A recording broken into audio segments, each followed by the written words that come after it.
Good afternoon, students. We'll start the class in 2 to 3 minutes. Kindly wait.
Okay guys, so let's start.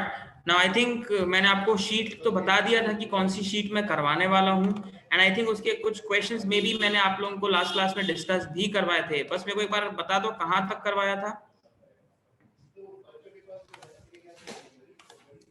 कौन से question तक मैंने इसको करवाया था आपको.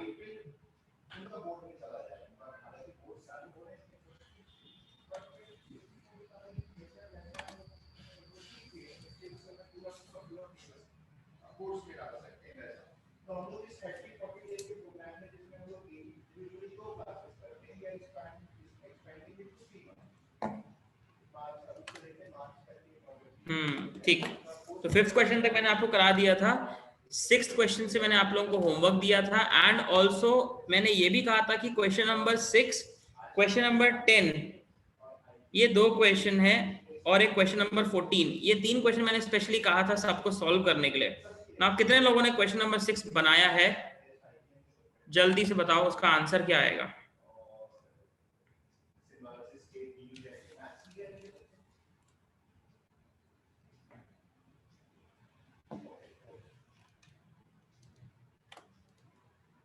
Only one answer? 2 आंसर्स। बाकी लोग क्या किए?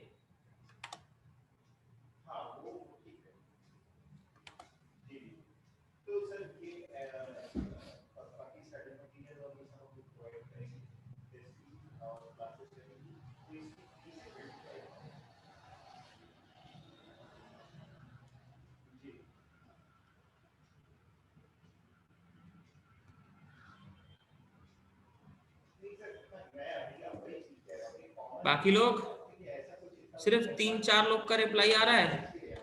मींस can I assume कि out of the 40 students only 4 students have solved that question, बाकियों ने नहीं किया? तो बोलने का भी क्या फायदा?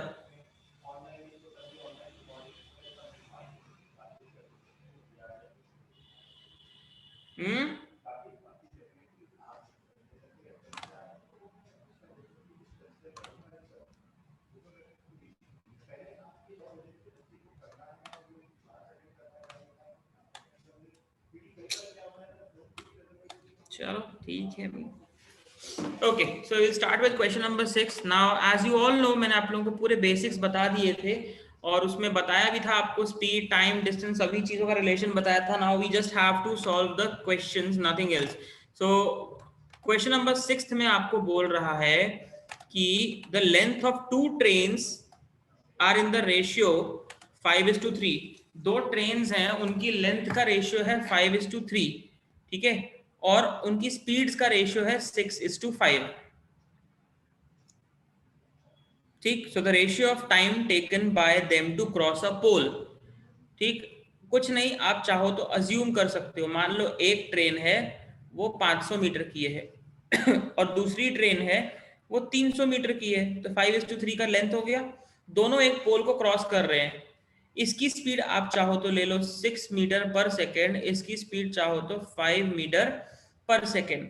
तो time taken by first train will be 500 by 6 distance upon time taken by the second train will be 300 by 5।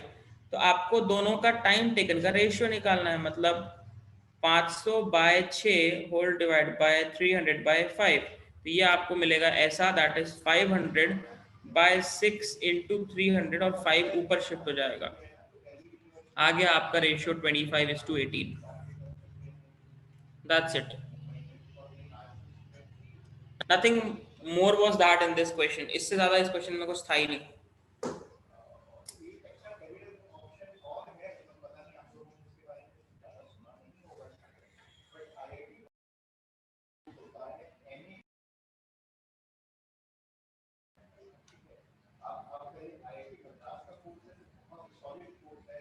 ठीक, तो चाहो तो डिस्टेंस अज्यूम करके, स्पीड अज्यूम करके कर सकते हो। नहीं भी अज्यूम करना है तो आप लोगों को पहले ही पता है टाइम के लिए फॉर्मूला होता है डिस्टेंस बाय स्पीड। एक ट्रेन का डिस्टेंस है 5, उसकी स्पीड है x। दूसरे ट्रेन का डिस्टेंस है 3, उसकी स्पीड है 5। तो टाइम पहले वाले का और टाइम दूसरे वाले का, आपको दोनों का रेशियो निकालना है। This is t1, this is t2। यहां से डायरेक्ट आ जाएगा, सेम चीज आएगी, 5 into 5 upon 6 into 3। Again the same answer 25/18, nothing else. इससे ज्यादा कुछ करना ही नहीं था।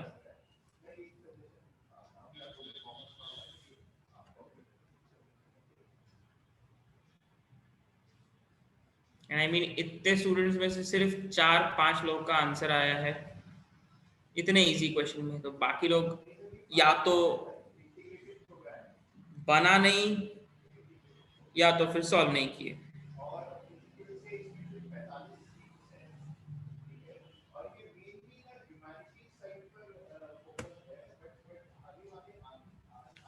ठीक, चलिए next question number 7। The sum of the length of two trains A and B is 600 meters.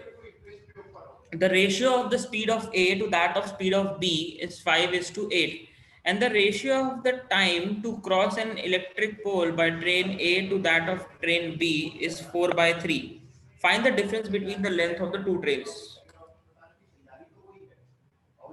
ठीक, आपको पता है कि दोनों ट्रेन की लेंथ मिलाकर, मतलब एक ट्रेन अगर x मीटर की है तो ऑब्वियसली दूसरे ट्रेन की लेंथ हो जाएगी 660 माइनस x। ठीक है, this is train A, this is train B. Speed of train A अगर आपको गिवन है 5, तो स्पीड ऑफ ट्रेन बी आपको गिवन है 8। मतलब ऑब्वियसली ये डायरेक्ट स्पीड्स नहीं है, ये इनका रेशियो है। ठीक, and the ratio of time to cross an electric pole by train A to that of train B is 4/3। अगर ए ट्रेन जो है वो इलेक्ट्रिक पोल को क्रॉस करे अपनी स्पीड से, तो उसको कितनी देर लगती है, और बी को कितनी देर लगती है, दोनों का रेशियो गिवन है 4:3। तो देखिए एक चीज आप याद रखो, दोनों कंडीशन में आपको एक का डिस्टेंस, दूसरे का भी डिस्टेंस आपको अननोन है यानी लेंथ, स्पीड्स का भी आपको सिर्फ और सिर्फ रेशियो गिवन है, नथिंग एल्स।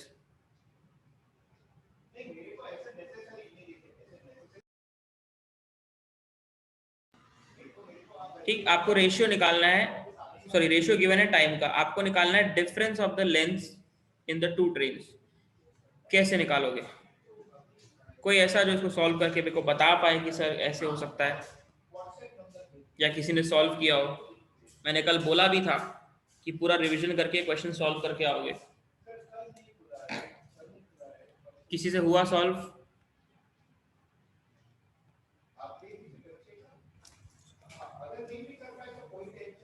कैसे आएगा याशिका आंसर? आप अनम्यूट करके बताओ मेरे को।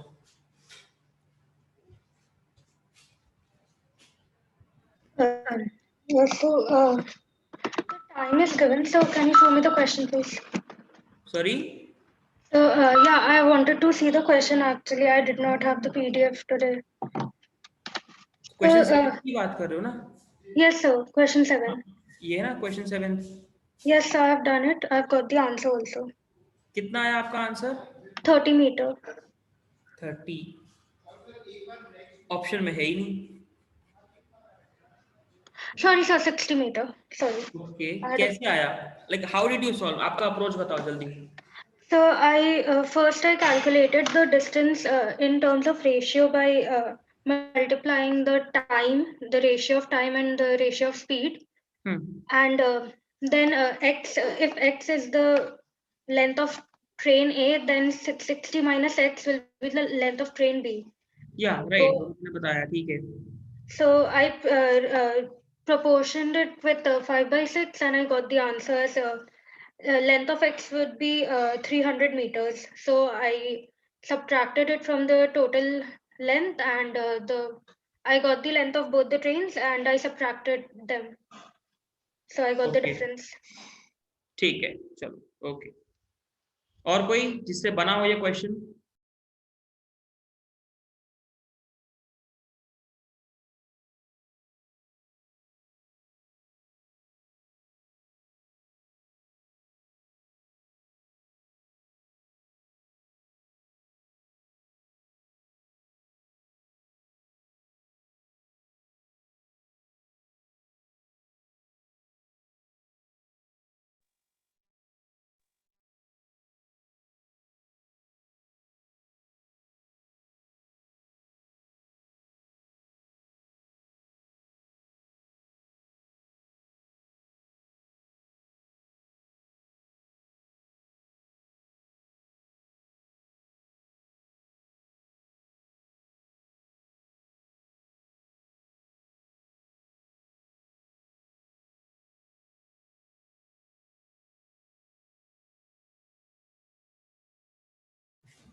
ओके अपेक्षा आपका भी आया था, you did it in the same way. चलिए ठीक है, तो उसको हम लोग सॉल्व करते हैं।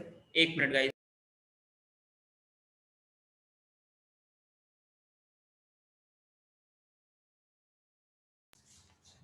Okay now how we have to solve again question. आपको पता है जैसे कि मैंने अज्यूम किया था एक की लेंथ है x, दूसरे की लेंथ है 660 माइनस x, ठीक है।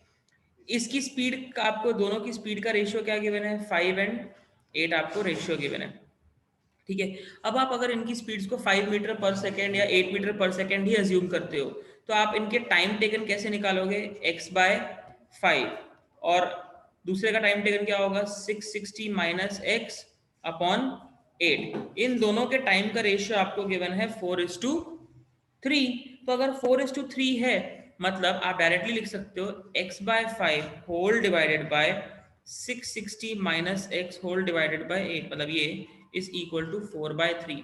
तो ये आपका रेशियो कुछ इस तरह से बन जाएगा, that is x into 8 upon 5 into 660 minus x and this ratio will become 4/3। तो आप इसको पूरा क्रॉस मल्टीप्लाई कर लो, आपके लिए ज्यादा इजी हो जाएगा।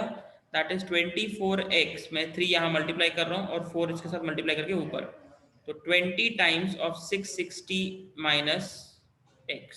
तो आपकी इक्वेशन हो जाएगी 24x इक्वल टू 660 इंटू 2 कितना होगा 132, तो 13200 माइनस 20x, तो यहाँ से आपको मिलेगा 44x इक्वल टू 13200। तो आप यहाँ से x की वैल्यू निकालिए कितना आ रहा है, that is 13200 divided by 44, right. तो आपको x मिल गया 300 मीटर्स, जो हमने ट्रेन A की लेंथ को x अज्यूम किया था। तो अगर ट्रेन A की लेंथ 300 है, ठीक है, तो B की लेंथ कितनी होगी, ऑब्वियसली 660 में से 300 माइनस कर दोगे तो दैट इज 360 मीटर्स। आपको बोला है दोनों के ट्रेन के लेंथ का डिफरेंस निकालने के लिए, so difference will be nothing but A minus B, that is 360 minus 300, आपका आंसर आएगा 60 मीटर्स।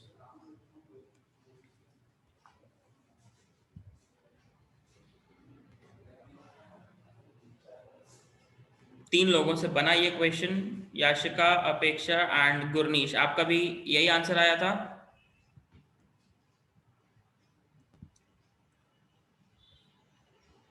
ओके चलिए good. See this is what I want कि अप्रोच तो करो, गलत आए सही आए doesn't matter, I just want to see the approach कि आप कैसे सॉल्व कर रहे हो। अगर अप्रोच सही है तो आंसर सही आएगा अपने आप। गुड, चलो और एक दो लोगों का मैसेज आया, आर्यन गुड, अपनी गुड। चलिए बाकियों को क्लियर हो गया होगा कैसे सॉल्व करना है।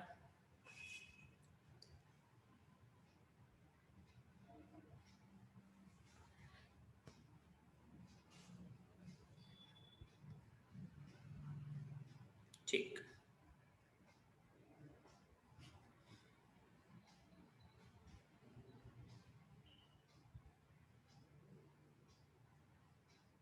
नेक्स्ट क्वेश्चन पे पढ़ते हैं, question number 8।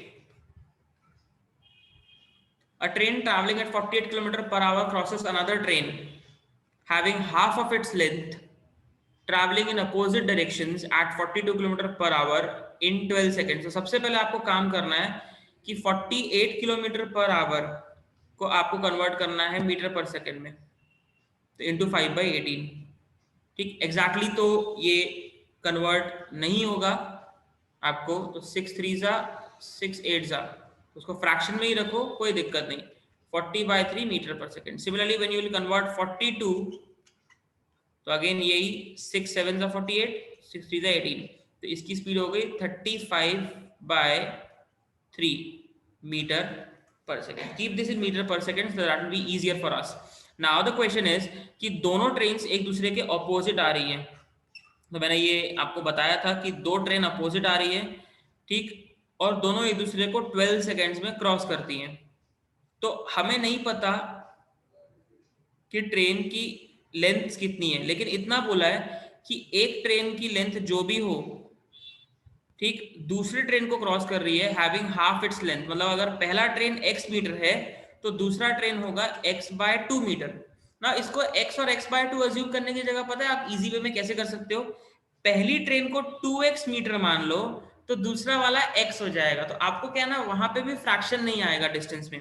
So let us assume the length of the first train as 2x meter, तो सेकेंड ट्रेन हो जाएगा x meter. So obviously what will be the total distance? Total distance will be 3x meters, right? तो आपको पता है कि distance हमारे लिए होता है स्पीड इनटू टाइम। डिस्टेंस कितना है टोटल? 3x।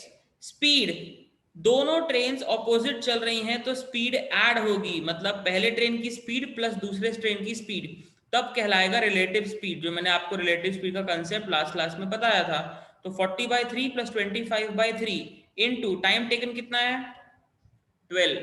तो देखो आपकी इक्वेशन बन गई 3x इक्वल टू 75/3 इंटू 12, ये कैंसिल हुआ 4 से, तो 3x will be equal to nothing but 300। तो x आया आपके पास 100, मतलब पहली ट्रेन 100 मीटर की है।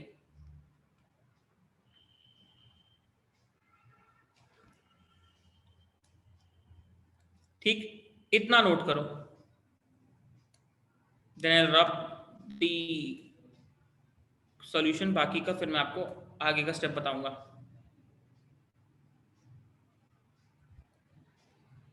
इस क्वेश्चन में आपके 2 पैटर्न इंक्लूडेड है। मैंने आपको ट्रेन के केस में 4 पैटर्न बताए थे, जिनको भी याद होगा, तो 4 पैटर्न में से इसमें 2 पैटर्न आपको दिखेंगे।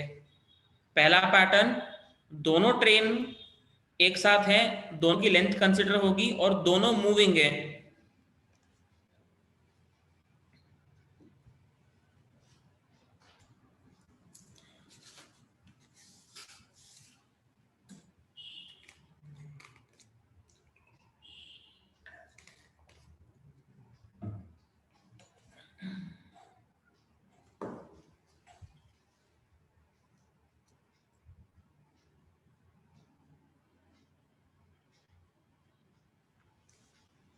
क्लियर यहां तक? तो आपको ट्रेन की लेंथ मिल गई पहले ट्रेन की, ठीक है, उसकी लेंथ आपको मिल गई 100 मीटर्स ना। यहां तक आपको ट्रेन की लेंथ मिल गई 100 मीटर्स। तो अब आपका क्वेश्चन का सेकंड पार्ट चालू होता है। सेकंड पार्ट आपको बोल रहा है कि यही ट्रेन जो 100 मीटर लंबी है, ये एक प्लेटफॉर्म को भी क्रॉस करती है, और ये प्लेटफॉर्म कितना है नहीं पता, मान लो इसकी लेंथ है a मीटर्स। ठीक, 2 लोग का आंसर आया, चलो गुड। तो इसकी लेंथ है a मीटर्स, इस प्लेटफॉर्म को ये 45 सेकंड में क्रॉस करती है। So now our distance will be 100 plus a। ये दूसरी कंडीशन है क्या, कि लेंथ दोनों की कंसीडर हो रही है लेकिन स्पीड सिर्फ एक ही ट्रेन की कंसीडर होगी, और वो स्पीड होगी 40/3 मीटर पर सेकेंड, पहले ट्रेन की लेंथ, सॉरी पहले ट्रेन की स्पीड, दूसरे की कंसीडर आपको नहीं करनी है। ठीक, तो अगेन टाइम हमारे लिए होता है, सॉरी डिस्टेंस हमारे लिए होता है स्पीड इनटू टाइम। तो आपके लिए डिस्टेंस है कितना 100 प्लस a, स्पीड कितनी है 40/3 और टाइम कितना है 45। इसको सॉल्व करिए, आपको a की वैल्यू मिलेगी। तो you will be getting 100 plus a equal to, ये 15 से कैंसिल हुआ,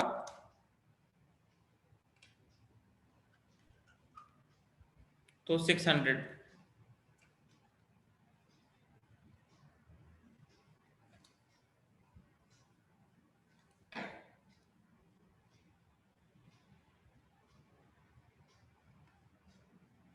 सॉरी एक छोटी सी मिस्टेक हुई है, सॉरी, ये 200 मीटर होगा, सॉरी, क्योंकि x की वैल्यू 100 आई है और हमने पहले ट्रेन की लेंथ को 2x माना था, तो 2x हो जाएगा 200 मीटर। ठीक, इसको बस 200 कर दो और कुछ नहीं, क्योंकि पहले ट्रेन की लेंथ हमने 200 ली, 2x ली थी, सेकेंड ट्रेन की x ली थी। ठीक, तो यहां से आपको a मिल जाएगा 400 मीटर्स।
ठीक है, क्लियर यहां तक?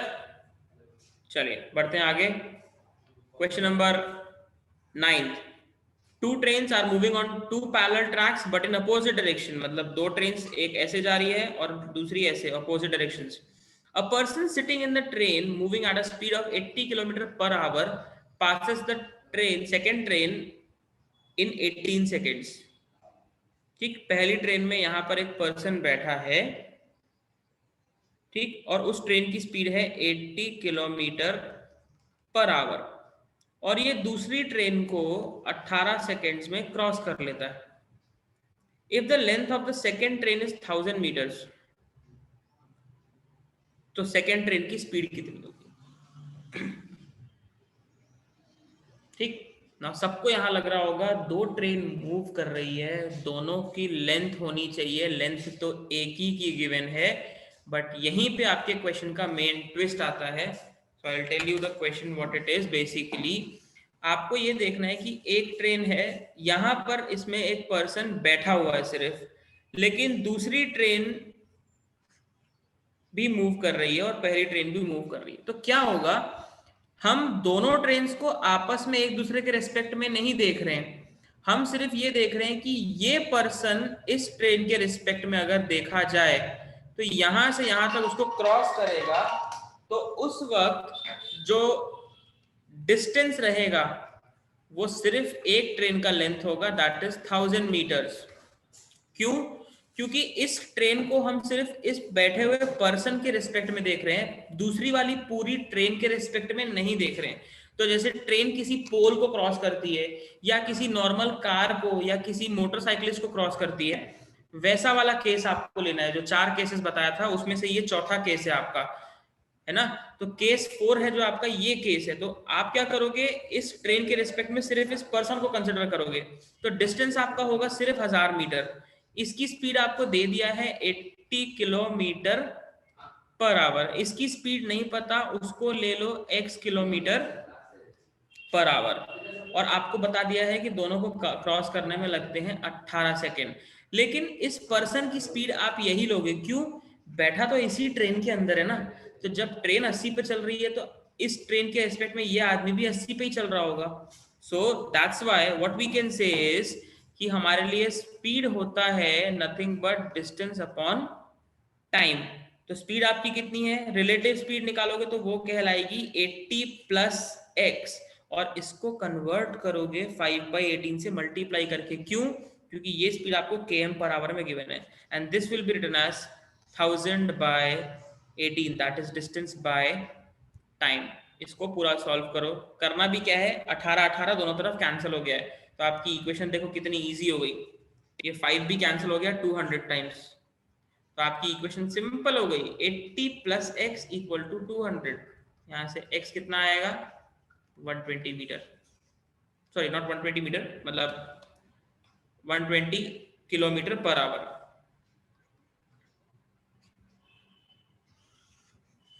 क्योंकि हमने x को km/h में ही अज्यूम किया था, उसको m/s में कन्वर्ट करने की जरूरत नहीं है, कुछ भी नहीं करना है आपको। मैं फिर से एक्सप्लेन कर रहा हूं, ये ट्रेन के अंदर इंजन का ड्राइवर बैठा है, तो अगर ट्रेन 80 की स्पीड पे चल रही है, मतलब आदमी भी तो 80 की स्पीड पे ही ट्रैवल कर रहा है ना, ठीक? दूसरी ट्रेन की स्पीड नहीं पता, उसको हमने लिया है x km/h। तो दोनों की कंडीशन में जब हम रिलेटिव स्पीड निकालते हैं तो रिलेटिव स्पीड ऐड होती है, तो ऐड होने से स्पीड हो गई 80 + x, but that is only in km/h, उसको आपको m/s में कन्वर्ट करना पड़ेगा। तो मैं क्या कर रहा हूँ, रिलेटिव स्पीड निकाल के इंटू 5/18 किया, तो वो m/s में अपने आप आ जाएगा। This is equal to nothing but distance upon time. Distance है 1000 मीटर। क्यों? क्योंकि इस ट्रेन को, इस आदमी को क्रॉस करने के लिए सिर्फ इसकी खुद की लेंथ को ही क्रॉस करना है, दोनों की लेंथ से नहीं। हम क्या कर रहे हैं, इस ट्रेन को सिर्फ आदमी से कंपेयर कर रहे हैं, तो ये आदमी इस ट्रेन के लिए सिर्फ एक सिंगल पॉइंट बन रहा है, ठीक? तो 1000 मीटर ही आपका डिस्टेंस रहेगा, बस फर्क ये है कि ये पर्सन और ट्रेन की रिलेटिव स्पीड आएगी। तो डिस्टेंस हुआ 1000 और बताया है कि 18 सेकंड में क्रॉस होता है, तो टाइम हुआ 18। इसको सॉल्व किया, आपको x डायरेक्टली मिल गया km/h में, दैट इज 120 km/h।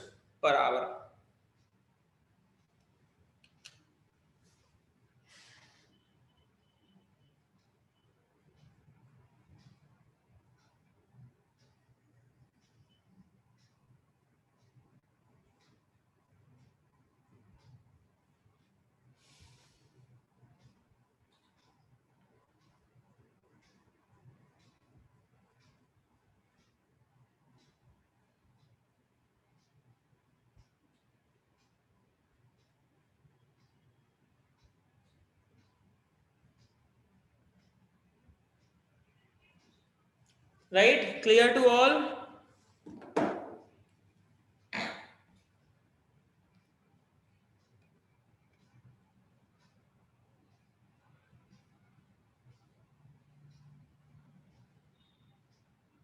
नहीं देवांशी, हमने मीटर पर सेकेंड में कन्वर्ट डायरेक्टली कर दिया बाहर से, पर x को मैंने किस में अज्यूम किया है? किलोमीटर ना, तो जो x की वैल्यू आ रही है वो डायरेक्ट km पर आवर में आ गई।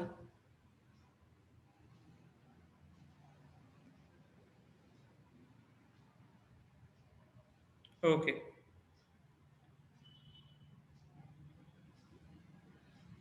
ठीक है, चलिए, तो ये हो गया आपका क्वेश्चन। तो आपका आंसर आया इसका 120। आई थिंक 2-3 लोगों ने मुझे आंसर भेजा भी था। 120 kilometre per hour is the speed of the second train. ठीक, next 10th question. Again this was a homework for all.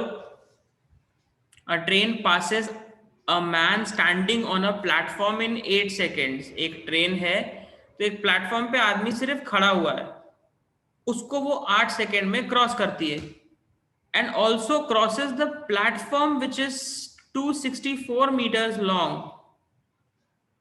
in 20 seconds।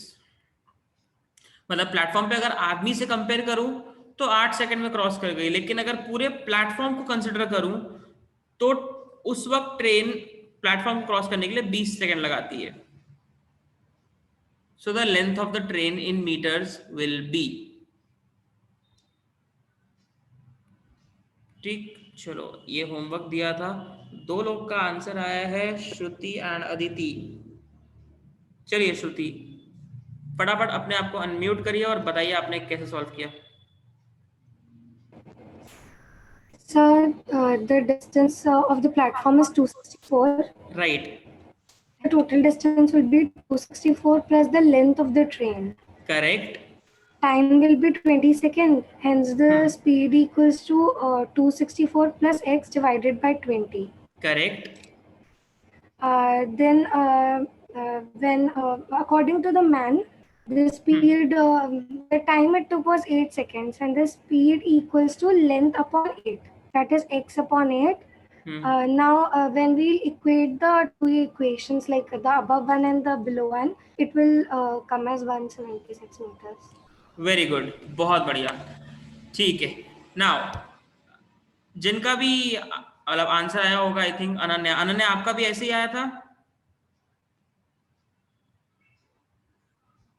Okay, good. तो देखिए, क्वेश्चन में आपको बोल रहा है कि हमारे लिए स्पीड क्या होती है, डिस्टेंस अपॉन टाइम। मैंने आपको 4 केसेस बताए थे ना, कि या तो ट्रेन की खुद की लेंथ और प्लेटफॉर्म की लेंथ ऐड होती है। एक केस बताया था कि ट्रेन के साथ पर्सन, तो इसमें दोनों केस है। तो पहले केस में क्या होगा, आपके लिए डिस्टेंस होगा सिर्फ x मीटर्स, जो ट्रेन की खुद की लेंथ है, जब मैं सिर्फ पर्सन से रिलेट कर रहा हूं। ठीक, और उस वक्त टाइम कितना है, 8 सेकेंड।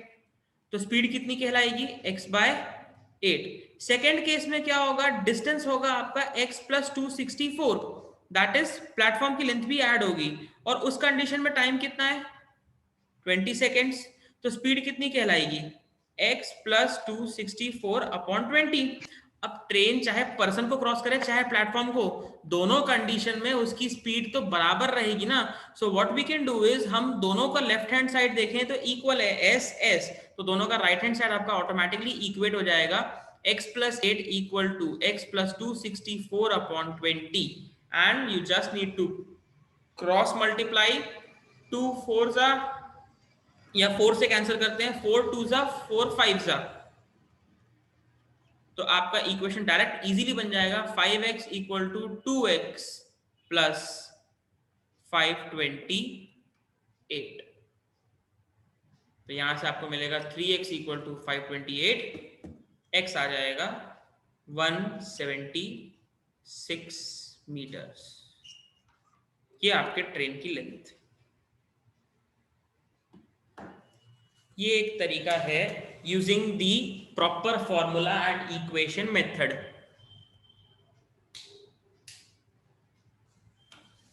एक तरीका तो ये है।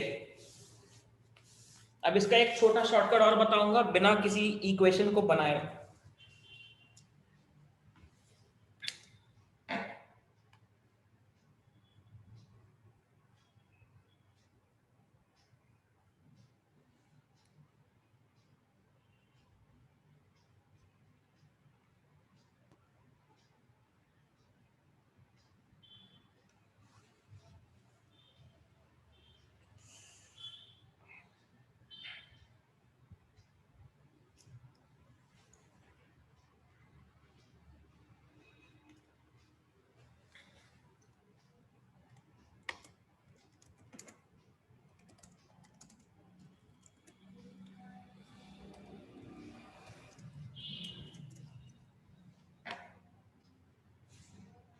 क्लियर है इतना? नोट कर लिए सब?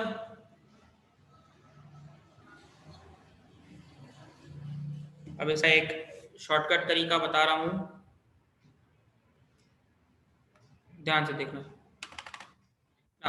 वी नो दैट बेसिकली आपको क्वेश्चन में इतना बोल रहा है कि अगर ट्रेन किसी पर्सन को क्रॉस करती तो 8 सेकंड लगते हैं, राइट? वहीं अगर वो पर्सन की जगह 264 मीटर का प्लेटफॉर्म एक्स्ट्रा ट्रैवल करे तो उसे कितने कितने सेकंड्स लग रहे हैं? 20। तो क्या मैं ऐसा बोल सकता हूं कि जब ट्रेन खुद की अपनी लेंथ ट्रैवल करती है तो 8 सेकंड लगते हैं, लेकिन उसको जब इतना लंबा लेंथ और क्रॉस करना है तो 20 सेकंड लगे? मतलब उसने कितना एक्स्ट्रा ट्रैवल किया? 264। और उसके लिए एक्स्ट्रा टाइम कितना लगा? 12 सेकंड लगा। ठीक है, मैं फिर रिपीट कर रहा हूं, इतना खुद का लेंथ चलता है तो x मीटर ट्रैवल करता है, उसने प्लेटफॉर्म के केस में एक्स्ट्रा डिस्टेंस इतना ट्रैवल किया और उसके लिए उसको एक्स्ट्रा टाइम कितना लगा?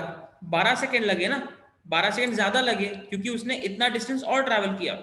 सो यहां से उसकी स्पीड आ गई 264/12 मीटर पर सेकेंड। चाहो तो डिवाइड करो, चाहो तो मत करो, कोई दिक्कत नहीं है। This is the speed of the train. अगर मैं आपको बोलूं कि आपको 100 मीटर ज्यादा चलना है और उसके लिए 10 सेकंड और लगते हैं तो मतलब आपकी स्पीड हुई 100/10 यानी 10 मीटर पर सेकंड। तो सेम 264 मीटर ज्यादा चलने के लिए 12 सेकंड एक्स्ट्रा लगे। तो दिस इज द स्पीड। चाहो तो निकालो, चाहो तो मत निकालो, मुझे फर्क नहीं पड़ता। हमें क्या निकालना है? ट्रेन का डिस्टेंस। डिस्टेंस इक्वल टू क्या होता है? उसकी स्पीड इनटू टाइम। तो देखो, जब पर्सन को वो क्रॉस करती है तब तो डिस्टेंस x होता है ना, तो x can be written as speed into time. Speed कितनी है? 264/12। और कितनी देर लगती है पर्सन को क्रॉस करने में? 8 सेकंड। बस इसको क्रॉस करो, आंसर आ जाएगा 4 2 जा 4 3 जा, आ जाएगा यहां से आपका answer. This is will be 88 into 2 यानी 176।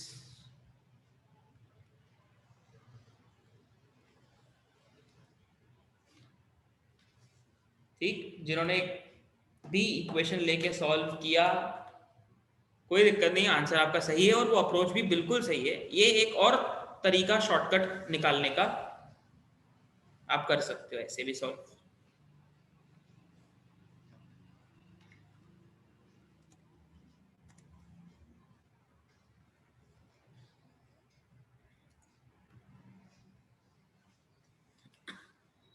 ठीक है,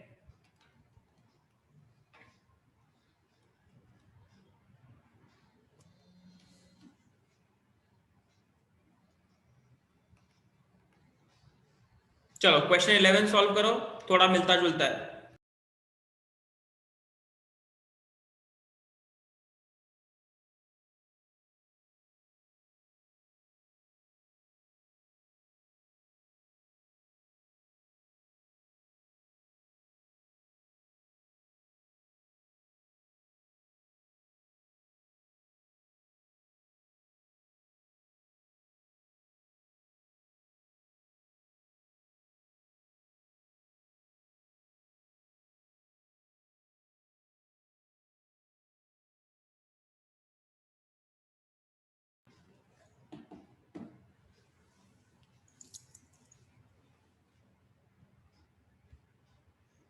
क्वेश्चन आपको गिवन है, अ train passes two bridges of length 500 and 250 in 100 seconds and 60 seconds. So the length of the train is?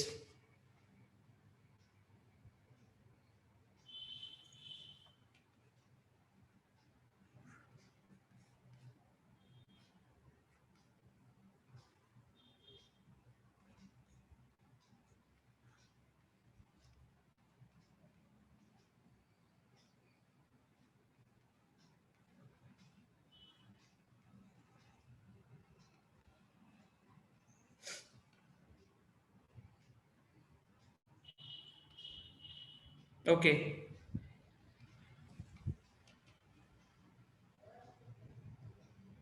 Devanshi कैसे आया बताओ, मतलब आप क्या अप्रोच लगाए, क्या इसको प्रॉपर इक्वेशन लेके बनाया या किसी ने इस पे शॉर्टकट भी लगाया है कुछ? I wanted to know. So I just did 500 plus x upon 100 is equal to 250 plus x upon 60.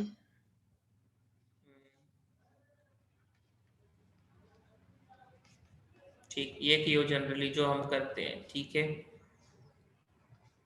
Okay Ananya, कोई ऐसा जिसने इसके अलावा कोई और मेथड किया हो? Just wanted to know. You can unmute yourself and speak.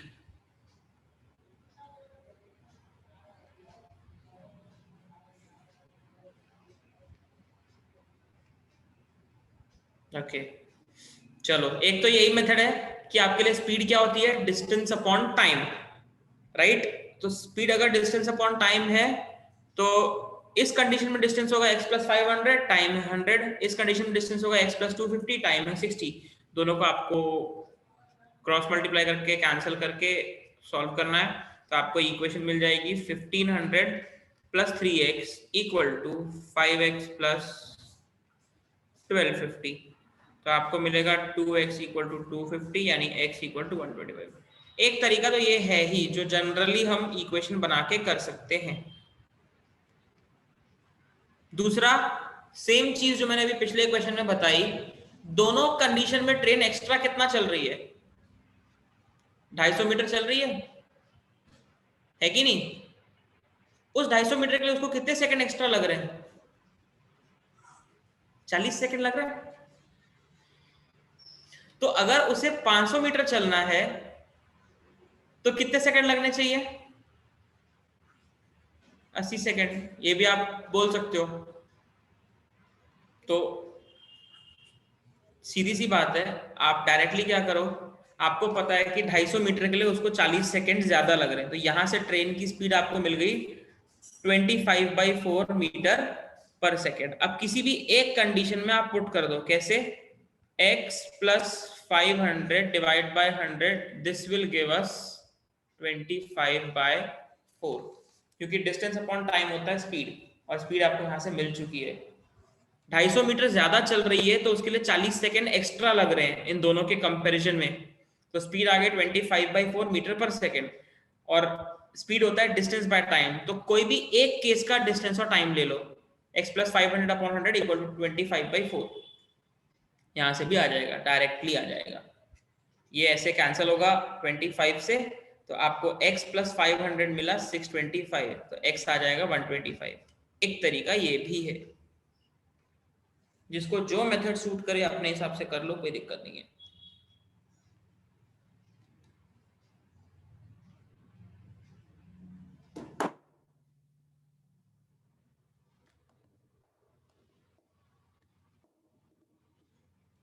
ठीक,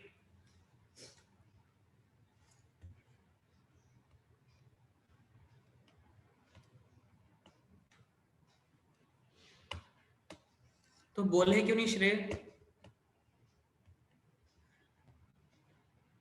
पूछा तो था किसी ने दूसरा अप्रोच लिया हो तो बताओ, बोलते भी नहीं हो।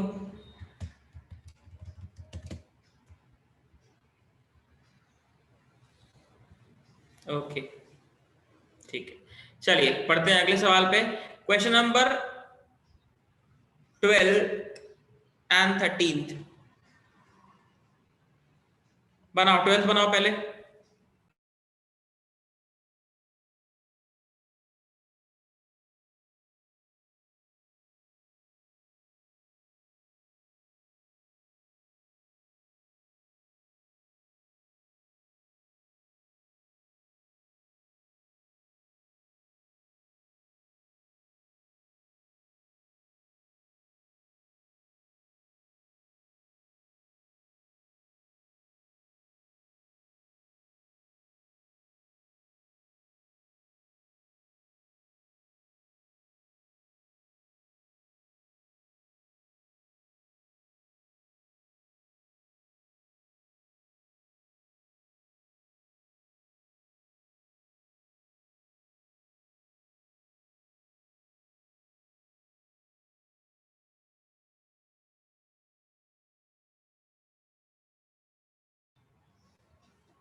एनीवन?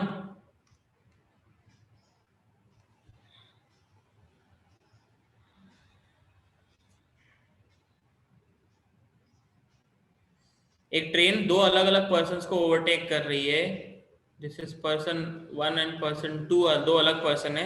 एक पर्सन 2 किलोमीटर की स्पीड पे चल रहा है, दूसरा पर्सन 4 किलोमीटर पर आवर की स्पीड पे चल रहा है।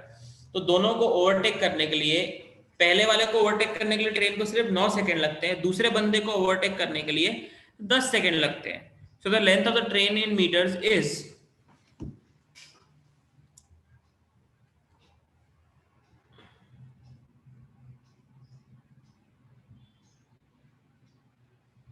ऑब्वियसली यहाँ पे इक्वेशन बनानी पड़ेगी, क्योंकि ना तो आपको ट्रेन की स्पीड पता है ना ट्रेन की लेंथ पता है। आप ट्रेन की स्पीड ले लो, मान लो s, और उसको आप चाहो तो किलोमीटर पर आवर में ले लो, चाहे मीटर पर सेकंड में ले लो। ठीक, तो अगर आप किलोमीटर पर आवर में ले रहे हो तो what will be the relative speed? Relative speed हो जाएगी s minus 2 kilometre per hour and time taken is 9 seconds. So आपके लिए डिस्टेंस होता है generally speed into time. So s minus 2 kilometre per hour into 5/18 and also into time is 9 seconds. क्यों? क्योंकि s minus 2 मेरी relative speed है और वो km पर आवर में मैं अज्यूम करके रखा हूं, क्योंकि आपको पर्सन की स्पीड भी km पर आवर में है, लेकिन बाद में उसमें ब्रैकेट में मल्टीप्लाई हुआ है 5/18 to convert that into meter per second. ठीक, तो ये हो गया आपका ट्रेन का डिस्टेंस यानी लेंथ। सेम ऐसे दूसरा केस लूंगा, लेकिन वहां पे s माइनस 2 की जगह s माइनस 4 करूंगा।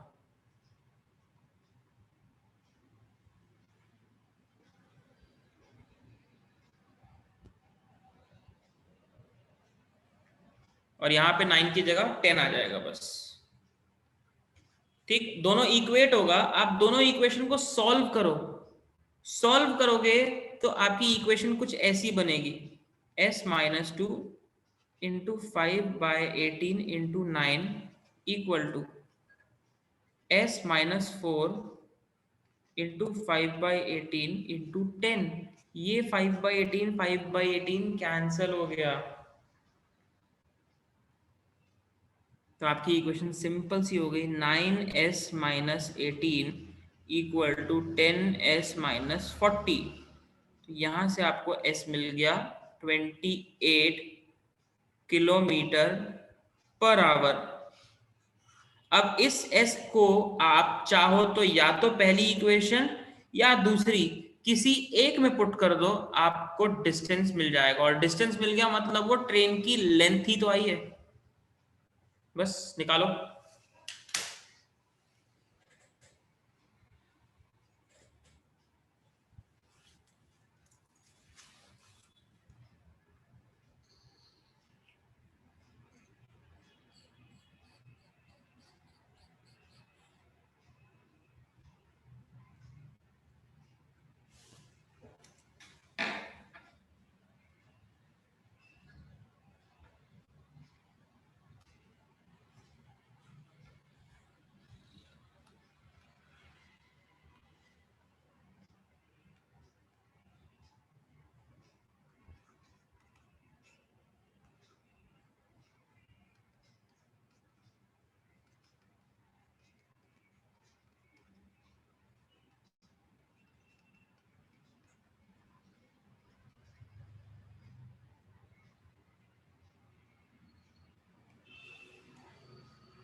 सॉरी S28 आएगा, सॉरी 22 आएगा, 28 नहीं 22 आएगा, सॉरी ये छोटी सी मिस्टेक हुई है, S22 आएगा।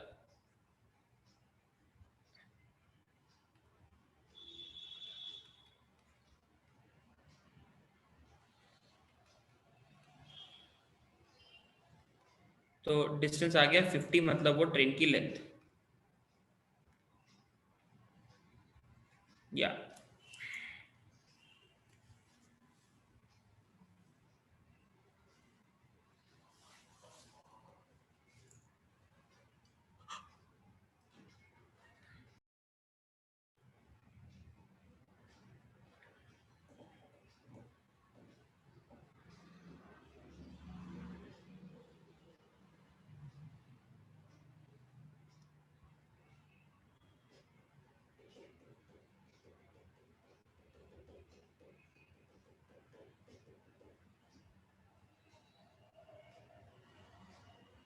ठीक, चलिए बढ़ते हैं आगे।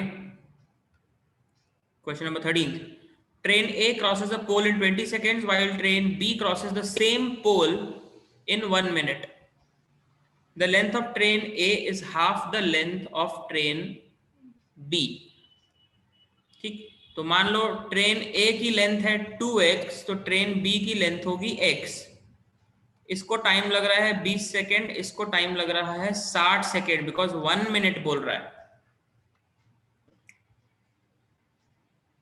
ठीक, इसकी स्पीड कितनी होगी 2x/20 यानी कि x/10।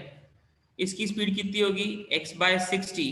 आपको उनकी ट्रेन की स्पीड का रेशियो निकालना है। तो ट्रेन A की स्पीड हुई x/10 और ट्रेन B की स्पीड हुई x/60। सॉरी ट्रेन, अच्छा उल्टा है क्या, train A is half the length of train B। Sorry, ये x होगा, ये 2x होगा, this will B 2x/60, this will B x/20 only. Train A is half the length of train B। A की length B की आधी है, तो this will B x/30। तो अब रेशियो आएगा x/10 upon x/30, sorry x/20 and x/20। सो ये हो जाएगा आपका 3:2। ठीक है, x/20 ये हो गया 2x/60, तो x/30। Train A is half the length of train B। So distance और टाइम का रेशियो डिवाइड करने से स्पीड मिल रहा है, तो स्पीड का रेशियो आ गया।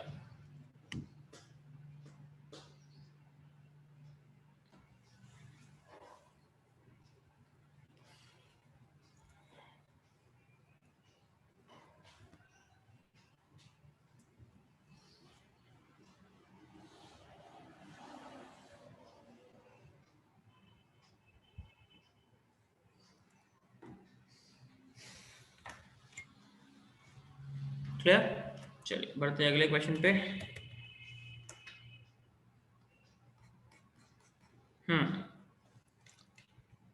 14th, at 60% of its usual speed, a train of length L meters crosses a platform 240 meters long in 15 seconds. At its usual speed, the train crosses a pole in 6 seconds. So what is the value of L in meters? जब वो normal speed पे चलती है तो पोल को 6 second में cross कर लेते हैं, लेकिन अगर वो अपनी स्पीड का 60% पे ट्रैवल करे, तब उस कंडीशन में पहली बात तो वो प्लेटफॉर्म को भी क्रॉस कर रहा है और 15 सेकंड लग रहे हैं। What is the value of L in meters?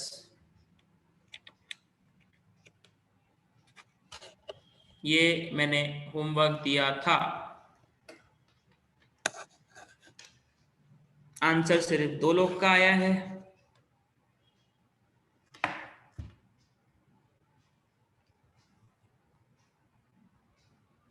बाकी कितने लोग का आंसर आया, प्लीज जल्दी जल्दी बताओ, फिर मैं पूछूंगा किसी ना किसी से, तो ऑब्वियसली।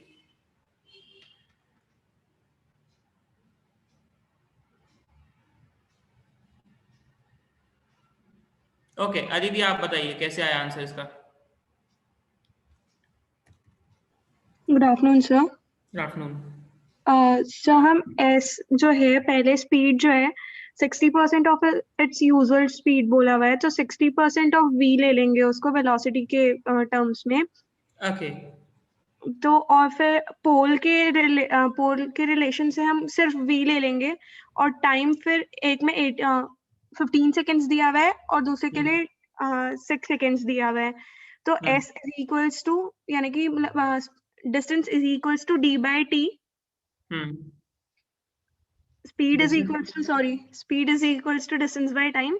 तो फिर हम दोनों इक्वेशंस को रिलेट कर देंगे। v minus 60 v upon 100 is equals to l plus 240 upon 15 is equal to l plus 240 upon 15। ठीक है, speed equal to distance by time. Yes sir. हाँ सर तो फिर और v इज इक्वल्स टू होगा l by 6। l by 6 that is nothing but v equal to distance by time. Yes sir. ठीक है, तो इसको आप फिर मेरे ख्याल से दोनों तरफ का v इक्वेट करके आप l निकालोगे। Yes sir. ठीक, चलो गुड। Thank you sir. ठीक है, आपने वेलोसिटी को v लिया है, मींस आप यही कर सकते हो गाइस कि आपकी स्पीड है अगर s, तो पहले केस में क्या हो रहा है, वो 60% की स्पीड पे चल रहा है, तो 60 by 100 is the speed. Length हो जाएगी l plus 240, total distance divide by time taken is 15 seconds. तो यहाँ से आप s को ऐसा लिख सकते हो l plus 240 into 100 upon 60 into 15। ये ऑब्वियसली कैंसिल आउट कहीं ना कहीं हो ही जाएगा, और नहीं भी हो रहा है तो लाइक 5 3 जा 5 2 जा, तो आपकी इक्वेशन ऐसी हो गई 2l प्लस 480 अपॉन 18। ये आपका स्पीड है। दूसरे कंडीशन में वो अपनी यूजुअल स्पीड में चल रहा है, तो मैं s लिखूंगा, और उस कंडीशन में सिर्फ वो अपनी खुद की लेंथ कवर कर रहा है, दैट इज l, और टाइम लग रहे हैं 6 सेकेंड। तो दोनों तरफ का LHS सेम है, RHS इक्वेट करिए, 2l plus 480 upon 18 will be equal to l plus 6। Equate करिए और इससे आपको पहली बात तो ट्रेन की स्पीड मिलेगी, सॉरी लेंथ मिल जाएगी, जो आपको डायरेक्टली क्वेश्चन में निकालना है। दोनों इक्वेट करो, आपको l मिल जाएगा, निकालो बाकी लोग।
ये इक्वेशन सिर्फ 1 मिनट की है और कुछ नहीं, डायरेक्टली l आ जाएगा 480। ठीक,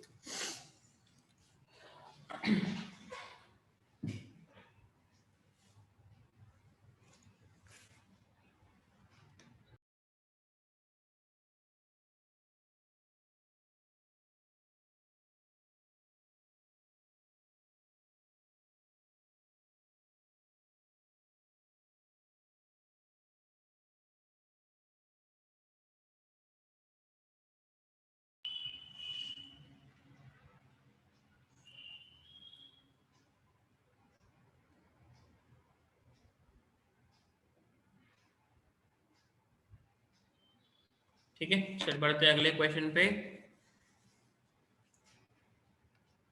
क्वेश्चन नंबर 15, यहाँ से आपका बेसिकली बोट एंड स्ट्रीम का क्वेश्चन चालू हो रहा है। मैंने आप लोग को उसका लॉजिक बताया भी था, बट फिर भी एक बार 2 मिनट लगेगा, मैं रिपीट कर दे रहा हूँ आप लोगों के लिए।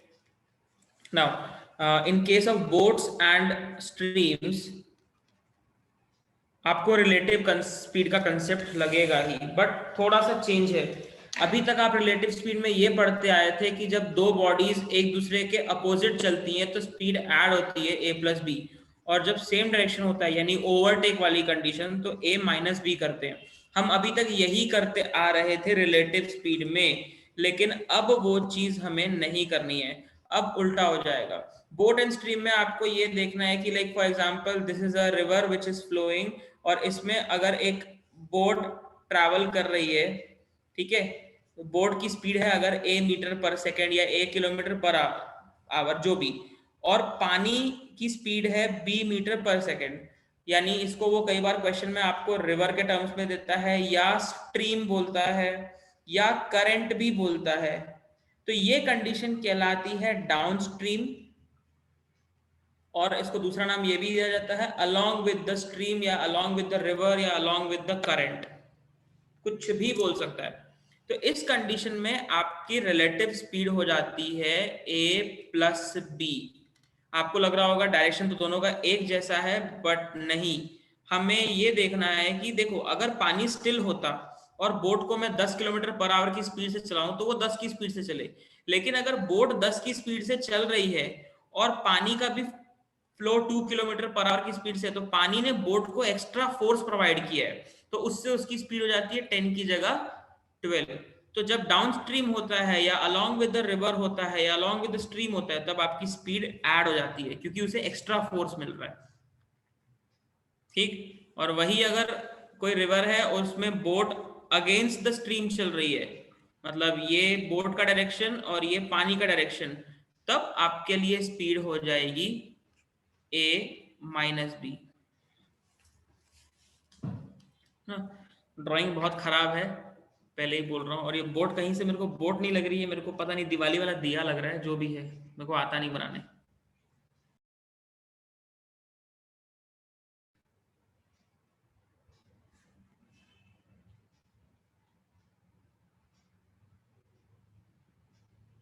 ठीक, तो this is the basic concept. तो अब आप जब बोट एंड स्ट्रीम सॉल्व करोगे तो सब चीजें वही रहेगी।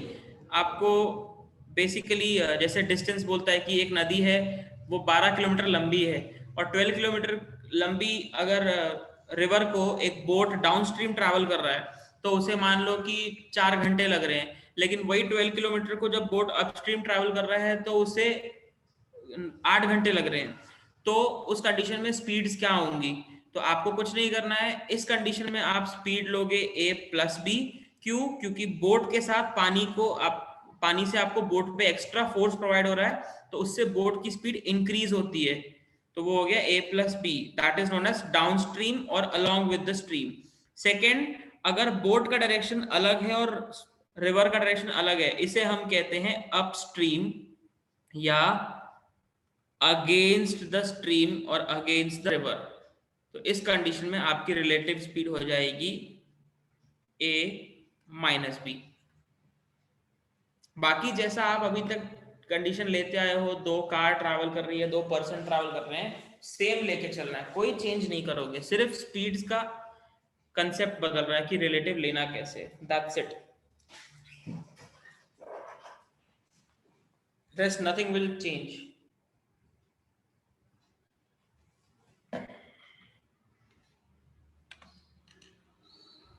ठीक है, तो चलिए बढ़ते हैं क्वेश्चंस पे।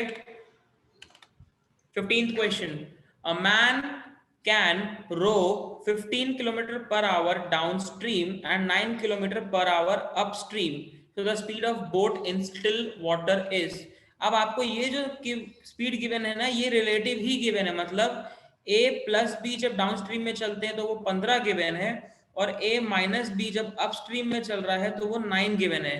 तो देखो, 2 equation 2 unknown, a plus B equal to 15, a minus B equal to 9, दोनों को आप अगर ऐड करते हो तो b b कैंसिल, तो 2a इक्वल टू 24, तो a की वैल्यू आ गई 12 किलोमीटर पर आवर। a मतलब होता है आपके लिए कुछ नहीं, the speed of boat in the still water, मतलब अगर पानी का फोर्स ना रहे तो स्टिल वाटर में बोट की स्पीड क्या होगी, that is nothing but 12 kilometre per our, उसी को हम कहते हैं a, जो बोट की एक्चुअल स्पीड होती है, और b होती है पानी की स्पीड।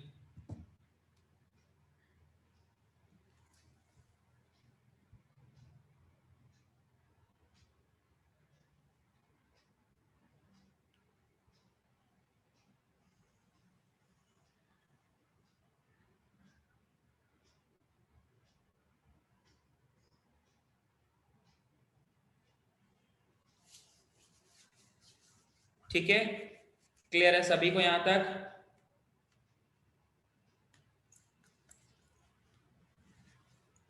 ठीक, कई बार क्वेश्चन में सीधा बोलता है find the speed of the stream, तो स्ट्रीम की स्पीड निकालने के लिए पहले आपने बोट का निकाला, फिर स्ट्रीम का आप किसी भी एक इक्वेशन में पुट करके निकाल सकते हो, और नहीं तो kindly note down the shortcut. आपको गिवन है डाउनस्ट्रीम स्पीड और अपस्ट्रीम स्पीड, यही गिवन है, एक 15 गिवन है और एक 9 गिवन है। तो देखो, अगर आपको बोट की स्पीड निकालनी है तो आप डायरेक्टली कर सकते हो downstream speed plus upstream speed divide by 2, और अगर स्ट्रीम या रिवर की स्पीड निकालनी है तो आप करो directly downstream speed minus upstream speed divide by 2, खत्म। देखो, बोट की स्पीड निकालनी है तो 15 और 9 24, 24 डिवाइड बाय 2 12, और अगर पानी की स्पीड निकालनी है तो downstream minus upstream divide by 2, यानी 15 माइनस 9 6 डिवाइड बाय 2 आपको मिलेगा 3। इस शॉर्टकट से आप डायरेक्ट निकाल सकते हो without forming any equation. If you want you can remember this logic, ताकि आप डायरेक्टली एग्जाम में अगर ऐसा क्वेश्चन आ जाए तो स्ट्रेट अवे आप सॉल्व कर पाओगे।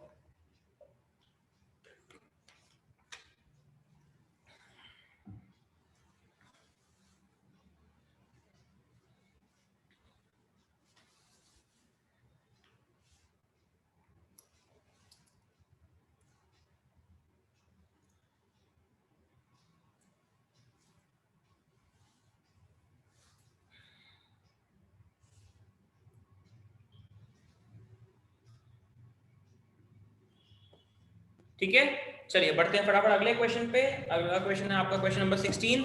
A motor boat covers a certain distance downstream in river in 3 hours. कुछ डिस्टेंस उसने ट्रैवल किया है, कितना हमें नहीं पता, लेकिन उसके लिए उसे टाइम लगे 3 आवर्स, और ये डाउनस्ट्रीम है। ठीक है, it covers the same distance upstream in 3.5 hours. जब उसको ऊपर जाना है अपस्ट्रीम में तो उसे टाइम लगा 3.5 hours. If the speed of the water is 1.5, then the speed of the boat in still water is। देखो, दोनों ही कंडीशन में आपका डिस्टेंस क्या है? कांस्टेंट है।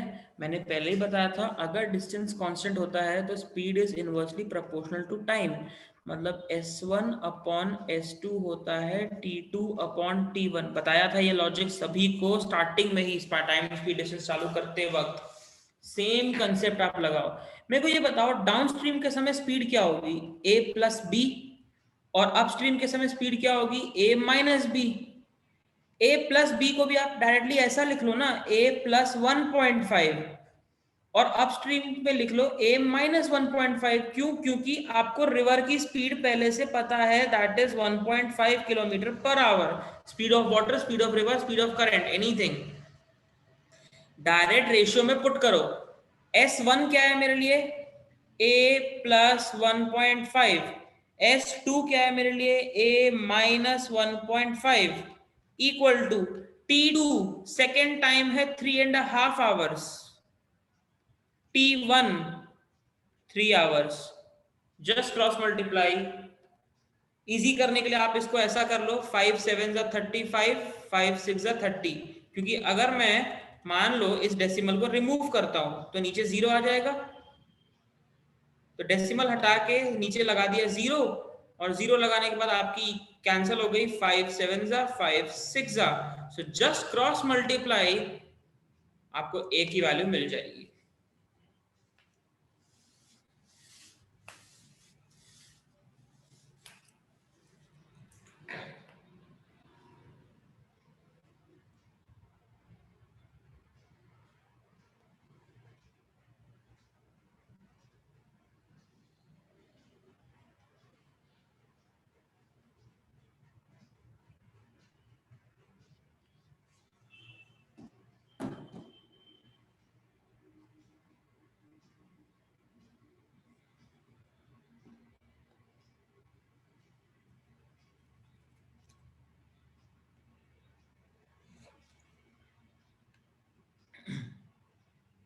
बताइए आंसर क्या आएगा? एक आंसर आ गया I think. Okay good, very good आश्रय, गुड विधि। आपका आंसर आना चाहिए 19.5।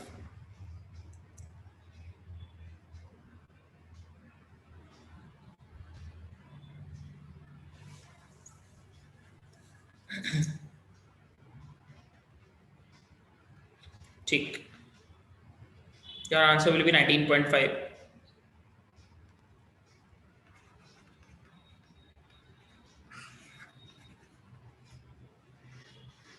Okay, before moving on to the next question, there is a small announcement for all. एक छोटी सी इंफॉर्मेशन आप सबके लिए है, दैट इज इवनिंग में 6 o'clock,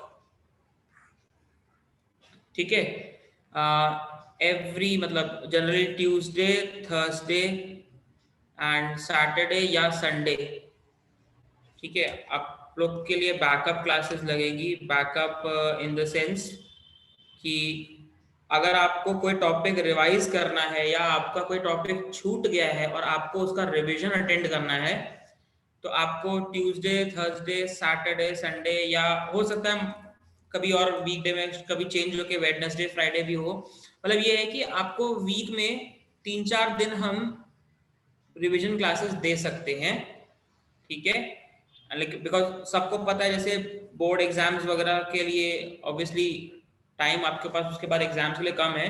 सो हम लोग अभी एक न्यू बैच स्टार्ट कर रहे हैं और वो एक तरह से क्रैश कोर्स वाली बैच है, ठीक है, जो स्टूडेंट्स अभी प्रिपेयर करना चाह रहे हैं। तो उनकी क्लासेस इवनिंग में लगेंगी 6 o'clock, 6 to 7:30 या 5:30 to 7, मतलब 5:30-6 बजे से क्लासेस रहेंगी। तो हम आप लोगों को पहले से ही उसका टाइम टेबल बता देंगे, इवन टॉपिक भी बता देंगे कि कब किस क्लास में या किस दिन शाम को कौन सा टॉपिक होने वाला है। तो अगर किसी को भी बैकअप अटेंड करना होगा या रिवीजन करना होगा तो आपको बता दिया जाएगा, आप उसका रिवीजन अटेंड कर सकते हो, ठीक। सो दैट कभी ऑल्दो आपके पास जो छूटता है आपके पास रिकॉर्डिंग तो रहती है, बट स्टिल आपको रिवीजन अटेंड करना है तो कर सकते हो। लाइक जैसे आज शाम को क्लास है सीरीज सीक्वेंस जो मैंने करवाया था बीच में नंबर सीरीज की, अगर एक नंबर सीरीज है तो अगला नंबर क्या होगा, कोडिंग डिकोडिंग, ये वाला टॉपिक मैंने करवाया भी था। तो वो वाली क्लास का बैकअप आज शाम को 6 बजे है। Will send you the link in your group, जिसको भी अटेंड करना होगा यू कैन अटेंड, ठीक है। तो ये क्लासेस आपके लिए एक तरह से बैकअप क्लास होगी या रिवीजन क्लास होगी, और फिर इसकी रिकॉर्डिंग नहीं मिलेगी, पहले ही बता रहा हूँ, ठीक है। तो जिनका छूट गया था और किसी को अगर अटेंड करना है फिर से रिवाइज करने के लिए, तो यू आर मोस्ट वेलकम, आप अटेंड कर सकते हो जिनको भी चाहिए होगा। हम टॉपिक्स आपको पहले से ही बता देंगे कि इस दिन ये टॉपिक होने वाला है, तो आपको जिसको भी अटेंड करना होगा आप चाहो तो अटेंड कर सकते हो। बैकअप के लिए आपको लिंक ग्रुप में मिलता रहेगा, ओके। एंड ऑल्सो आप लोग के आईडीज में आप लोग देखिएगा हेड ऑफिस से मतलब एचओ में जीके की क्लासेस होती हैं, जिसे कहते हैं जीके मास्टर स्ट्रोक। कुछ लोगों ने शायद देखा भी होगा, आईडी खोलते ही जब आप आईडी ओपन करोगे तो वहां पे बीच में राइट साइड में कहीं पे लिखा रहता है। वो क्लासेस में भी शायद शाम को 5 बजे या 6 बजे के आसपास स्टार्ट होती है, एक बार देख लेना एंड डू अटेंड दो सेशंस। बहुत इंटरेक्टिव सेशन होता है, बहुत अच्छा होता है, ठीक है। 5 बजे या जो भी आपको दिख जाएगा टाइमिंग, ओके 7 बजे होता है शायद, ठीक है। तो देख लेना, बट अटेंड करना, ये जीके का सेशन होता है, बहुत इंपॉर्टेंट है। तो आप सबके लिए है, चाहो तो अटेंड कर सकते हो, इनफैक्ट करो, अच्छा है बहुत, ओके ठीक। चलिए बढ़ते हैं अगले क्वेश्चन पे।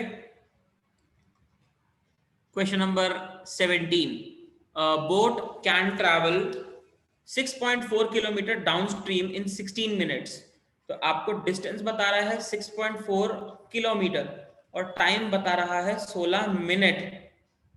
तो बेटर है आप इसको ऐसा लिख लो 16/60 आवर्स, इजी रहेगा, ठीक।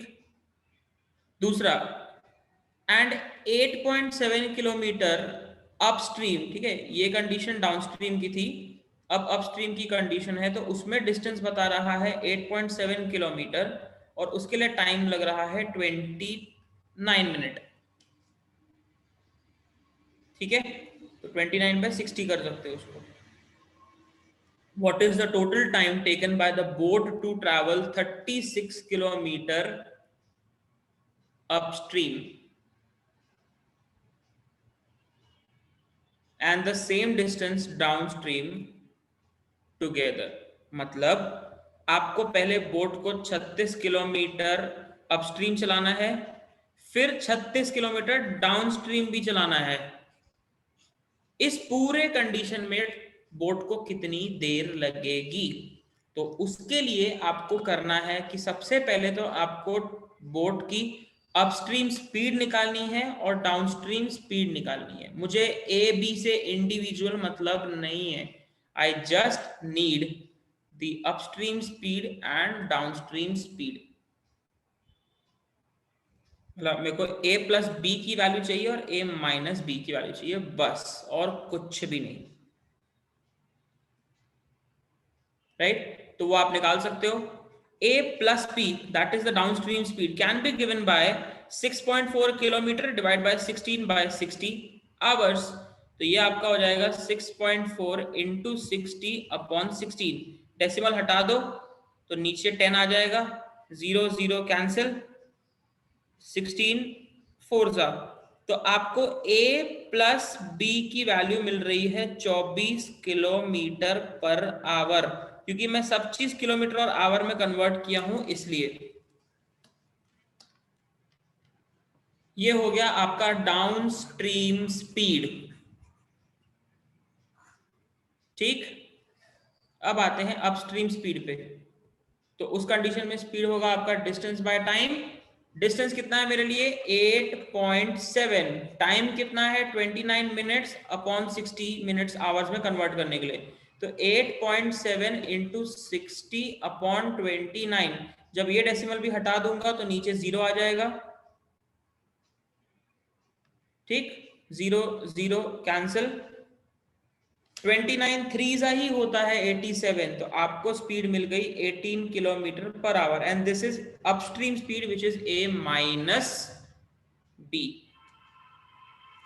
जब आपको डाउनस्ट्रीम स्पीड मिल गई और अपस्ट्रीम स्पीड मिल गई तो क्या आप नहीं निकाल सकते कि ट्रेन को 36 किलोमीटर ऊपर जाने में, सॉरी ट्रेन नहीं, बोट को 36 किलोमीटर ऊपर जाने में और नीचे आने में कितना कितना समय लगेगा? सो डाउनस्ट्रीम टाइम हो गया 36 बाय उसकी स्पीड 24, यानी 1.5 आवर।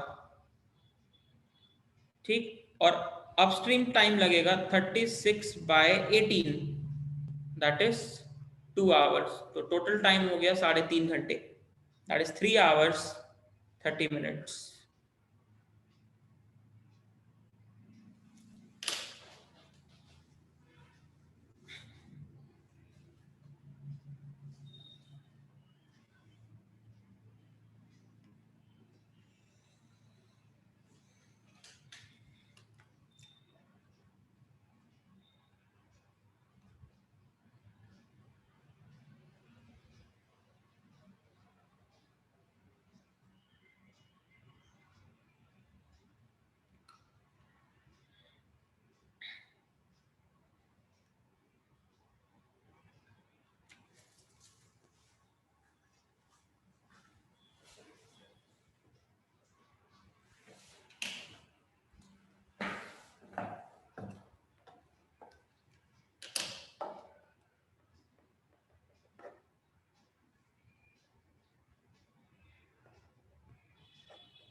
ठीक है, क्लियर है यहां तक? चलो बढ़ते हैं अगले क्वेश्चन पे। A man can row at a speed of 4.5 kilometre per hour in still water. मतलब आपको a की स्पीड गिवन है, मतलब a की वैल्यू, बोट की speed in still water 4.5 kilometre per our. If he takes 2 times as long to row a distance upstream as to rho the distance downstream then the speed of the stream is, मतलब वो जब downstream चलता है तो उसे जो time लगता होगा उसका डबल टाइम लगता है अपस्ट्रीम चलने में। मतलब अगर यहाँ पे उसे t आवर्स लगते हैं तो अपस्ट्रीम चलने में 2t आवर्स लगेंगे, डबल टाइम लग रहा है और उतना ही डिस्टेंस ट्रैवल कर रहा है। ठीक, अगर ऐसा हो रहा है तो देखो अगेन अपस्ट्रीम कंडीशन में मेरे को ये बताओ स्पीड कितनी होती है, a प्लस सॉरी डाउनस्ट्रीम में a प्लस बी और अपस्ट्रीम में a minus B. Again same concept, distance constant s1 upon s2 equal to t2 upon t1। s1 है मेरे लिए a प्लस बी को मैं डायरेक्टली लिख सकता हूँ 4.5 प्लस बी, यानी बोट की जगह का स्पीड पता है, पानी का b ले रहा हूं। डाउनस्ट्रीम का हो गया, अपस्ट्रीम में मेरे को हो जाएगा 4.5 minus B, this is s1 this is s2, t2 and t1। t2 कितना है 2t आवर्स और t1 कितना है t आवर्स। देखो t कैंसिल तो आपको रेशियो मिल गया 2:1, क्रॉस मल्टीप्लाई करो आंसर आ जाएगा 4.5 plus B equal to 9 minus 2b। तो यहाँ से equation milli 3b equal to 4.5, तो b इक्वल टू आएगा 1.5 kilometre per our. That's it.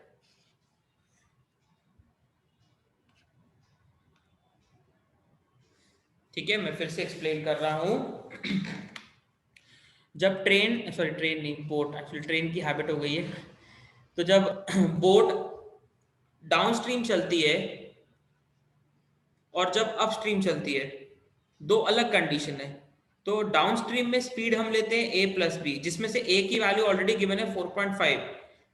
Upstream चलेंगे तो स्पीड होगी a माइनस बी, जिसमें a की वैल्यू ऑलरेडी पता है 4.5।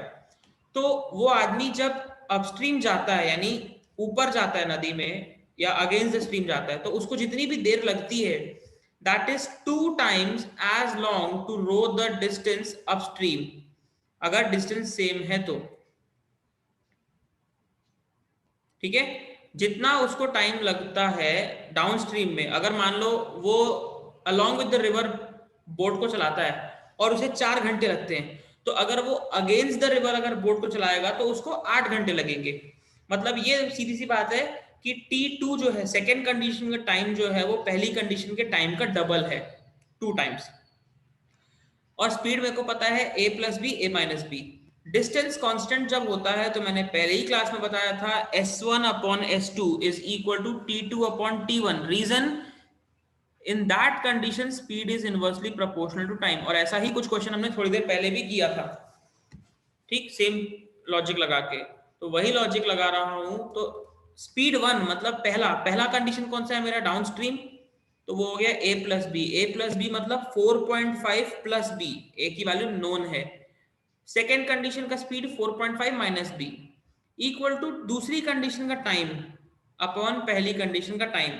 तो दूसरी अगर पहली कंडीशन में मैंने t आवर्स लिया था तो दूसरे में 2t आवर्स लिया था ना, तो इसलिए 2t अपॉन t कैंसिल करके आपको आंसर मिल गया, that is nothing but the speed of the stream which is 1.5 kilometre per our. Right, clear है सबको I think.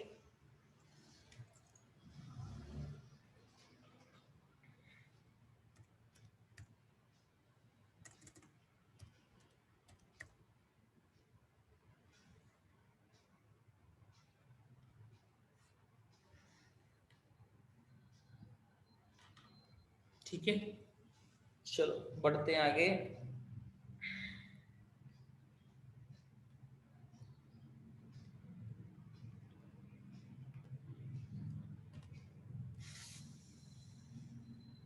A boat takes a total of 12 hours to travel 105 kilometers upstream and the same distance downstream। मतलब distance एक बार चला 105 upstream में और फिर वापस 105 downstream में। The speed of the boat in still water is 6 times the speed of the current। current मतलब पानी की स्पीड। तो A is equal to 6B। Boat की स्पीड जो है वो पानी की स्पीड का 6 गुना है। So what is the speed of the boat in still water, मतलब आपको ए निकालना है बेसिकली। टोटल टाइम लगा 12 घंटे। तो देखो सिंपल सी इक्वेशन है। पहले मैं डाउनस्ट्रीम कंडीशन लेता हूँ। डाउनस्ट्रीम कंडीशन में टाइम कितना लगेगा, डिस्टेंस अपॉन स्पीड। ठीक, डिस्टेंस कितना है 105, स्पीड कितना होगा a प्लस b, यही होगा। मैं इस a को क्या लिख सकता हूँ, 6b लिख सकता हूँ ना। तो 6b प्लस b यानी ये होगा 105 बाय 7b।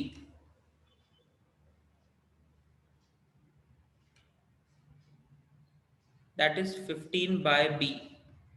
ये हो गया time taken in the first condition. ठीक, सेकेंड कंडीशन में क्या हो जाएगा, time equal to distance upon speed. Distance अभी भी 105 है लेकिन स्पीड हो गई a माइनस बी।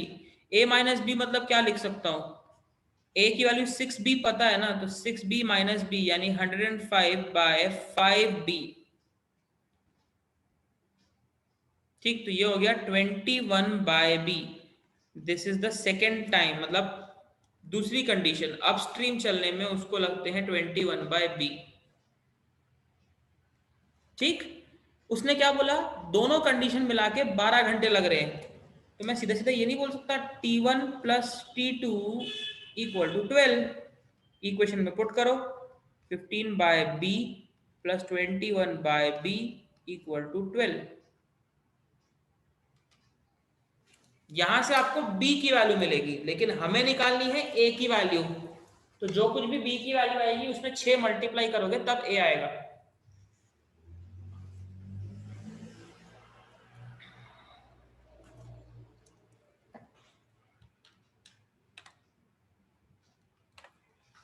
ठीक, तो यहां से आपको मिलेगा 36 बाय b इक्वल टू 12। तो b इक्वल टू मिलेगा 3 किलोमीटर पर आवर। तो अगर b 3 है तो a आपका आ जाएगा 18।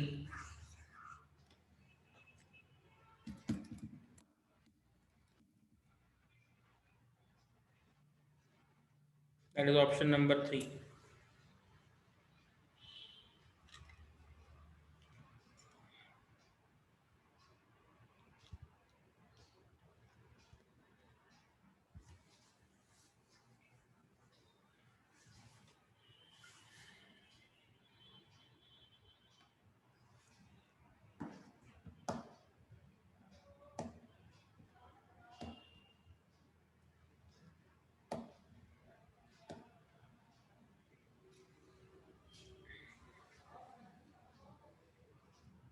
ठीक है, यहाँ तक हो गया सबका क्लियर। चलो एक और लास्ट क्वेश्चन नंबर 20। फिर श्रुति कहाँ से नहीं समझ में आया जल्दी से बोलो, तो मैं वहीं से एक्सप्लेन करूंगा।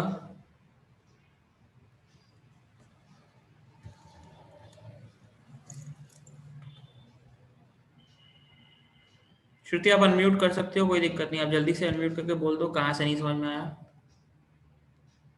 अच्छा स्टार्टिंग से, ओके मैं आपको फिर से समझा रहा हूँ। देखो बोट को एक बार अपस्ट्रीम चलना है और एक बार डाउनस्ट्रीम चलना है, दो अलग कंडीशन है, लेकिन दोनों समय उसने 105 किलोमीटर का डिस्टेंस ट्रैवल किया है। ठीक, और ये बोला है कि the speed of boat in still water is 6 times that of the current. Current मतलब पानी की स्पीड। तो बोट की स्पीड हम लेते हैं a, पानी की स्पीड लेते हैं b, तो a इक्वल टू 6b। जब अपस्ट्रीम चलता है या डाउनस्ट्रीम चलता है तो दोनों कंडीशन में स्पीड अलग होती है। तो पहले मैं डाउनस्ट्रीम वाली कंडीशन ले रहा हूं।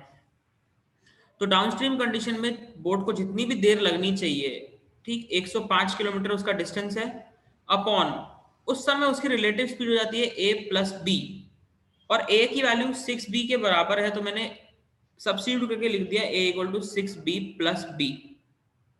तो यहां से आपको मिला 105 बाय 7b यानी 15 by b। This is the time taken by the boat to travel downstream, that is for the first condition. Now we'll take the second condition, that is the boat will travel upstream। तो upstream में आपको again time तो एक ही तरीके से निकलेगा, that is distance by speed।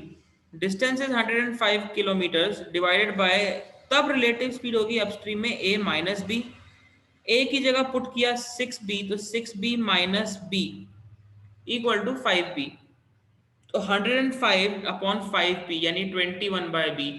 This is the time taken by the boat to travel upstream, that is against the river. अब उसने बोला कि a boat takes a total of 12 hours to travel the complete journey. Complete journey मतलब एक बार along with the river आया और फिर अगेंस्ट द रिवर गया. दोनों चीजों में मिला के उसको टोटल 12 घंटे लगे. तो मतलब राउंड ट्रिप हुआ ना, एक बार गया फिर वापस आया. तो दोनों कंडीशन मिला के अगर 12 घंटे है, मतलब दिस टाइम यानी t1 plus this time that is t2 is equal to 12.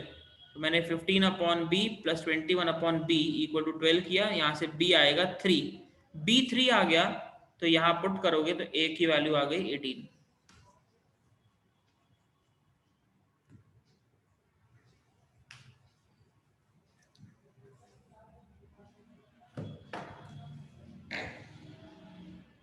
ठीक, चलिए ओके, बस एक लास्ट क्वेश्चन देन आज के लिए हो जाएगा. अ मैन कैन रो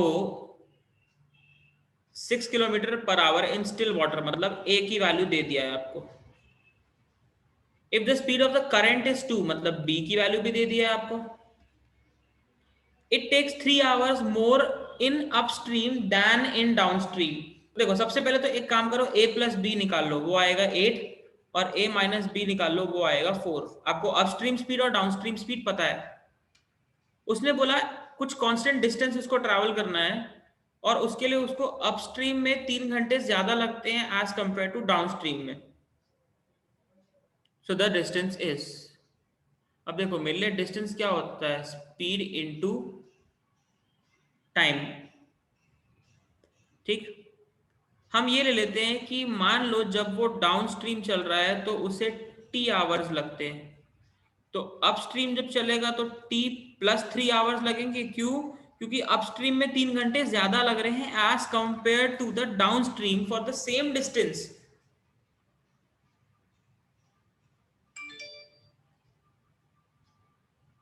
ठीक, तो मैं यहां से इक्वेशन बनाऊंगा. डिस्टेंस होता है मेरा स्पीड इनटू टाइम. पहले कंडीशन में स्पीड कितनी है, 8 किलोमीटर पर आवर,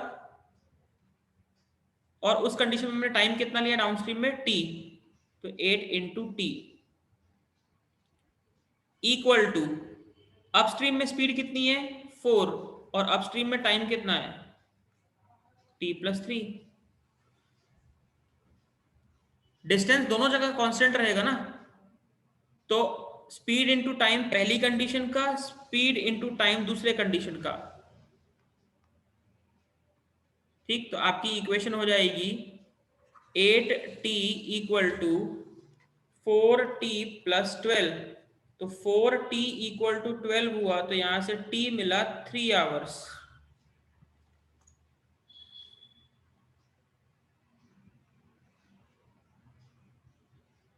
ठीक, आपको क्या निकालना है, डिस्टेंस निकालना है ना.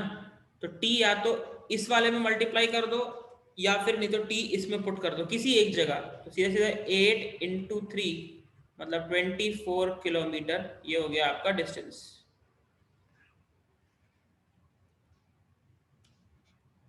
क्योंकि डिस्टेंस होता है आपका स्पीड इनटू टाइम. मैंने ये दोनों चीजें स्पीड इनटू टाइम ही है, लेफ्ट वाला भी और राइट वाला भी. तो किसी भी एक जगह ले लो, आपका आंसर आ जाएगा.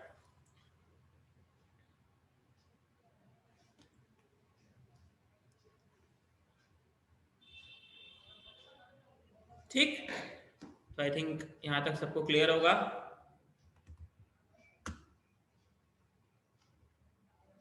चलिए आज के लिए इतना ही. बाकी क्वेश्चंस आपको प्रैक्टिस करना है खुद से. दैट इज क्वेश्चन 21 से लेके मेनली 26 तक.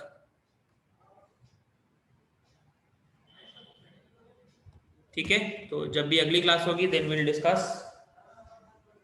ये हो गया तो आपका टाइम, स्पीड एंड डिस्टेंस पूरा कंप्लीट हो जाएगा. फिर अगला हम टाइम एंड वर्क से शुरू करेंगे. ठीक है, चलिए आज के लिए इतना ही. Thank you guys.